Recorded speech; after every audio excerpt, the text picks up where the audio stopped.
Scootti on innostunut, omistamalla oman sähköpotkulaudan pääset liikkumaan silloin kun haluat.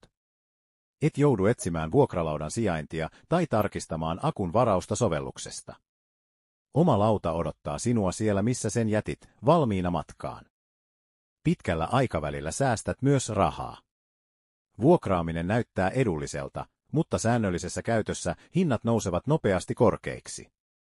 Oman laudan ostaminen maksaa itsensä takaisin yllättävän nopeasti. Oman laudan etu on myös parempi laatu ja valinnanvapaus. Voit valita teholtaan, varustelultaan ja ajotuntumaltaan juuri sinulle sopivan mallin. Vuokralaudat taas ovat usein perusmalleja, jotka eivät tarjoa samoja ominaisuuksia. Ajomukavuus on omalla laudalla täysin eri luokkaa. Vuokralaudat voivat olla likaisia ja huoltamattomia. Omasta laudasta pidät itse huolta ja tiedät aina missä kunnossa se on. Omalla laudalla saat täyden vapauden. Ei alue- tai aikarajoituksia, vaan voit ajaa missä ja milloin haluat.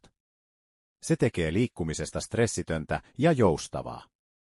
Toimintamatka on omassa laudassa usein selvästi pidempi.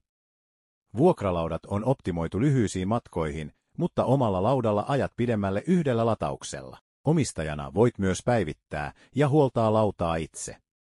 Paremmat jarrut, pidemmät renkaat tai tehokkaampi akku ovat täysin mahdollisia parannuksia. Turvallisuus paranee huomattavasti. Kun tunnet oman laitteesi ja pidät siitä huolta, voit luottaa siihen jokaisella ajokerralla.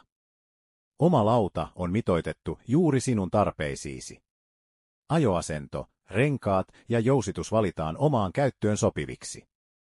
Lisäksi oma lauta kuormittaa ympäristöä vähemmän. Ei tarvitse siirtää, kerätä ja ladata vuokrakalustoa jatkuvasti, ajat omalla voimallasi suoraan määränpäähän. Kun sinulla on oma sähköpotkulauta, liikkuminen on vapaata, sujuvaa ja juuri sinun näköistäsi. Unohda siis vuokrasähköpotkulaudat ja hanki itsellesi oma.